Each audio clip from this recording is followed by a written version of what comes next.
নমস্কার দর্শক বন্ধুরা, আজ আমি আপনাদের জন্য নিয়ে এসেছি একটি অত্যন্ত গভীর, আবেগময় এবং রোমাঞ্চকর গল্প। এই গল্পটি আমাকে একজন নাম প্রকাশে অনিচ্ছুক ফলোয়ার পাঠিয়েছেন। আপনাদের অনুরোধেই আমি এমন গল্প শোনাই যা হয়তো আমাদের রোজকার জীবনেও ঘটে, কিন্তু আমরা হয়তো ভয়ে বা সামাজিক লজ্জায় তা প্রকাশ করতে পারি না।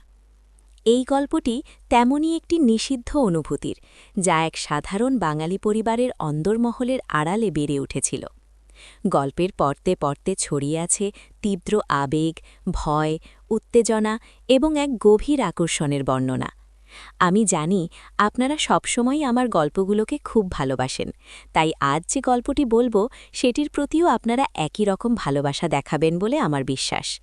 আর হ্যাঁ, যারা একেবারে শেষ পর্যন্ত গল্পটি শুনবেন তাদের জন্য রয়েছে একটি বিশেষ চমক। গল্পের কোনো এক ফাঁকে আমি আমার ব্যক্তিগত আইএমও নাম্বারটি দেব, তাই নাম্বারটি পেতে হলে পুরো গল্পটি মনোযোগ দিয়ে শুনতে হবে। চাচাতো বোনের প্রাক্তন প্রেমিকের ভাইয়ের বন্ধুর শিক্ষকের বাবার বন্ধুর ভাইয়ের প্রতি আমার দুর্বলতা, এক নিষিদ্ধ ইশারা যা পারিবারিক সম্মান নষ্ট করল। আমার নাম অন্তরা, বয়স ৩০-এর কোঠায়, স্বামী ছেলেমেয়ে নিয়ে মোটামুটি সাজানো গোছানো সংসার।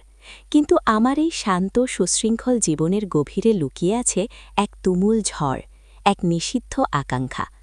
কে জানত আমার এই সাধারণ জীবনটা একদিন এতখানি অস্বাভাবিক হয়ে উঠবে? সব শুরু হয়েছিল আমার চাচাতো বোন রিমার বিয়ে উপলক্ষে। রিমা আমার চেয়ে বছর ২-১-এর ছোট, দেখতে যেমন মিষ্টি তেমনই শান্ত স্বভাবের।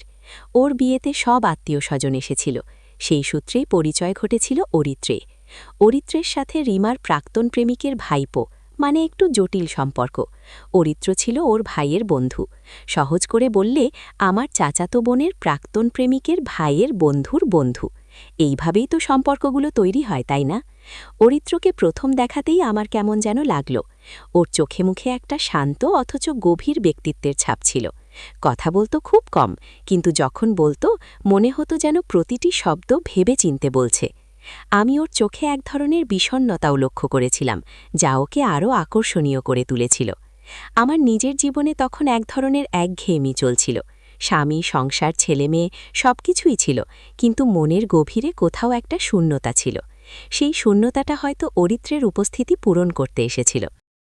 আমরা তখন একই বাড়িতে ছিলাম, কারণ বিয়েটা হয়েছিল আমাদের গ্রামের বাড়িতে।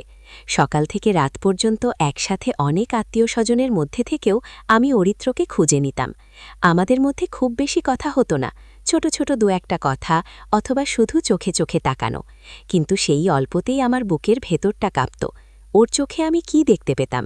হয়তো আমারই লুকানো ইচ্ছেগুলোর প্রতিচ্ছবি। একদিন সন্ধেবেলা বিয়েবাড়ির হইচই থেকে একটু দূরে বাগানের এক কোণে দাঁড়িয়েছিলাম আমি।